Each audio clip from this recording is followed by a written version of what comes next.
ውድ ተመልካቾቻችን እንደምን ከርማችኋል? ይህ የኢትዮ ጥሪት ሚዲያ ነው። በኢትዮ ጥሪት ሚዲያ የተለያዩ ፕሮግራሞችን እናዘጋጃለን። ከነዚህ ፕሮግራሞች መካከል አንደኛው ለጥያቄዎት መልስ የተሰኘው ፕሮግራማችን ነው።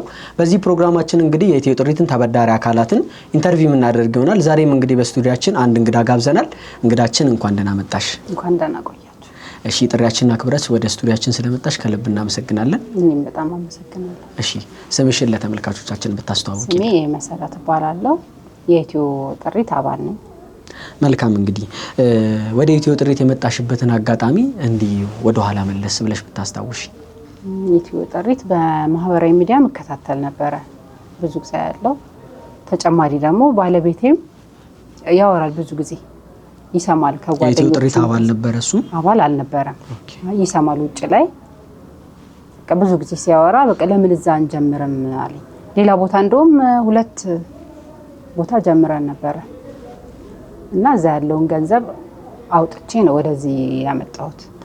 መልካም። እንግዲህ የኢትዮ ጥሪት ሚዲያን ብዙ ጊዜ እከታተላለሁ ብለሽ ነበርና ያው ብዙ ጊዜ ሰዎች ዋዛ ፈዛዛ ቀልድ ነገሮችን ነው የሚያዩትና እንዴት ነው አንቺ ስለ ቁጠባና ብድር ልትመለከች ይቻልሽው? በደንብ እኔ ብዙም አልነበርኩም እንደዚህ አይነት ነገር ላይ ደፋር አልነበርኩም። ባለቤቴም ይፈልጋል የመበደርና የመስራት ነው የሚያስባል ብዙ ጊዜና በቃ እሱን ሐሳብ እንትን ብዬ እኔም ጀመርኩኝ። መልካም። እንግዲህ ወደ ኢትዮ ጥሪት ስትመጪ ምን አይነት አገልግሎቶችን ያገኘሽው? ያው በዋናነት እኛ የቁጠባ የብድርና የቢዝነስ ምክር አገልግሎቶችን እንሰጣለንና አንቺ ምን አይነት አገልግሎት ነው ያገኘሽው? በጣም ብዙ አይነት አገልግሎት አግኝቻለሁ። ስልጠናዎችም ይሰጣል። ቅዳሜ የሚሰጠው ስልጠና ላይ ተሳትፌ ያውቃለሁ እና ስለ ብድር ያለኝ አመለካከት ተቀይሯል። በቃ ስለ ስራ በጣም ብዙ ለውጦች አሉ በህይወቴ ላይ። መልካም። እሺ፣ እንደው ወደ ኢትዮ ጥሪት ስትመጪ የመጀመሪያ ጊዜ የመጣሽበት ሰዓት ላይ የሰራተኞቹ መስተንግዶ አቀባበላቸው ምን ይመስል ነበር? በጣም ደስ ይላል። ሰው ያከብራሉ። በዛ ላይ ፈጣን ናቸው። በጣም ደስ ይላል። እንደው ወደ ኢትዮ ጥሪት ስትመጪ ምን አይነት አገልግሎት ነው ያገኘሽው? ብዙ ነው ያገኘሁት። ከብዙ በጥቂቱ ግን የቁጠባ አገልግሎት አግኝቻለሁ። የምክር አገልግሎት እና ብድርም አግኝቻለሁ። እንግዲህ ኢትዮ ጥሪት ቁጠባና ብድር የቁጠባ የብድርና የቢዝነስ ምክር አገልግሎቶችን ይሰጣል። እነዚህን አገልግሎቶች ደግሞ መጠቀም የምትፈልጉ አካላትም ከታች ባለው ስልክ ቁጥር መደወል ትችላላችሁ ማለት ነው። እንግዲህ ኢትዮ ጥሪት ስትመጪ በምትመጪበት ሰዓት የሰራተኞቹ አቀባበል ምን ይመስል ነበር? መስተንግዷቸውስ እንዴት አገኘሽው? በጣም ጥሩ ነው። ቅድም ነገር ያለው መሰለኝ ብዙ ቦታ ሄጃለሁ። የተለየ ነው። በቃ ደስ ይላል። ለሰው ያላቸው አክብሮት፣ ፍጥነታቸው በጣም ደስ ይላል። ኦኬ። የቁጠባ የብድርና የቢዝነስ ምክር አገልግሎት እንደተባለው ከነዚህ ከሶስቱ መካከል እንግዲህ አንቺ የብድር አገልግሎትን አግኝተሻልና በተባለው ጊዜ በተባልሽው ሰዓት ላይ ብድሩን አግኝተሻል? አዎ አግኝቻለሁ። እነሱ ባሉኝ ሰዓት ደውለውልኛል። እንደውም እኔ ዘገየውኝ መኪናውን እስካገኝ ድረስ እኔ ቆየው እንጂ እነሱ ደውለውልኛል። እንግዲህ ማህበራችን ኢትዮ ጥሪት ቁጠባና ብድር ያው የስልጠና አገልግሎት ቅድምም እንዳልሽው ቅዳሜ ሁሌ በነፃ ለሁሉም አባላት ስልጠና ይሰጣልና አንቺም እዛ ስልጠና ላይ ተሳትፈሻልና ከስልጠናው ምን አገኘሽ? ከዚህ በፊት ስለ ኢትዮ ጥሪት ከምታውቂው ምን የተለየ ነገር ጨመረልሽ ስልጠናው? በጣም ብዙ ነገር ነው ያገኘሁት።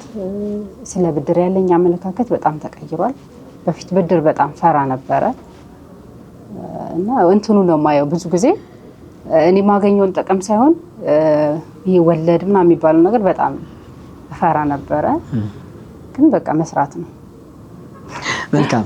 አዎ እንዳልሽው ሰዎች ብድርን ይፈራሉ እና ብድር በእውነቱ የሚፈራ ነገር ነው ወይ? እና ብድር ላንቺ ምንድነው? እንዴት ትገልጪዋለሽ ብድርን? ብድር ጥሩ ነው። ላሰብከው ዓላማ ካረከው ያለህን ገንዘብ የተበደርከውን ገንዘብ ላሰብከው ዓላማ ካረክ ከሰራ ምንም የሚያስፈራ ነገር የለም። አባላቶች ወይም ደግሞ ተበዳሪዎች ሰርተው የሚለወጡ ከሆነ በእቅድ አለሙ የቆጥቡ አቅደ በዳው የኢትዮ ጥሪትም አንደኛው ሞቶ ነውና እንደዛ የሚያደርጉ ከሆነ ብድር ምንም የሚያስፈራ ነገር እንደሌለው እየነገርሽን ነው። በጣም አሪፍ። እንግዲህ ቁጠባ ያስፈልጋል። ኢትዮ ጥሪት ውስጥ ለመበደር ቅድመ ቁጠባ ያስፈልጋልና አንቺም ቅድመ ቁጠባ ቆጥበሻልና ቁጠባ ምንድነው? ቁጠባ በህይወታችን ላይ ምን የተለየ ነገር ያመጣል? ቁጠባ በጣም ጥሩ ነገር ነው። ያው እንደውም እኛ ልምድ የለንም እንጂ በቃ ትርፍ የምናወጣቸው ወጪዎች በጣም ብዙ ናቸው። ከዛ ላይ መቆጠብ ነው እና ለነገ ተስፋ ይኖራናል። እሺ እንግዲህ አንቺም በወሰድሽው ብድር ለሰዎች የስራ እድል ፈጥረሻልና ለስንት ሰዎች የስራ እድል ፈጥረሻል? ምንስ አይነት አገልግሎት እየሰጠሽ ነው? ሹፌር ቀጠር ያለው ተጨማሪ ደግሞ እሱ ህዝብ ነው የሚያገለግለው። ያው ብዙ ጥቅም አለ። ሰዎች ይጓጓዛሉ። ስለዚህ አገልግሎት እየሰጠሽ ነው ማለት ነው አንቺ። እሺ በጣም እናመሰግናለን። እንግዲህ የመጨረሻው ጥያቄያችን ምንድነው የሚሆነው? የሚመጡ አዳዲስ አባላት አሉ፣ የኢትዮ ጥሪትም አባላት አሉና ለአባላቶች ማስተላለፍ የምትፈልጊው መልእክት ካለ እድሉን ልስጥሽ። ለአባላቶች ማስተላለፈው መልእክት ብድርን አትፍሩ። በተለይ ወጣቶች በቃ ካላችሁ ላይ እየቆጠባችሁ ወደ ኢትዮ ጥሪት እንድትመጡ። መስተንግዷቸውም ልዩ ነው። ለወጣቶች ደግሞ የተለየ አገልግሎት ይሰጣሉ።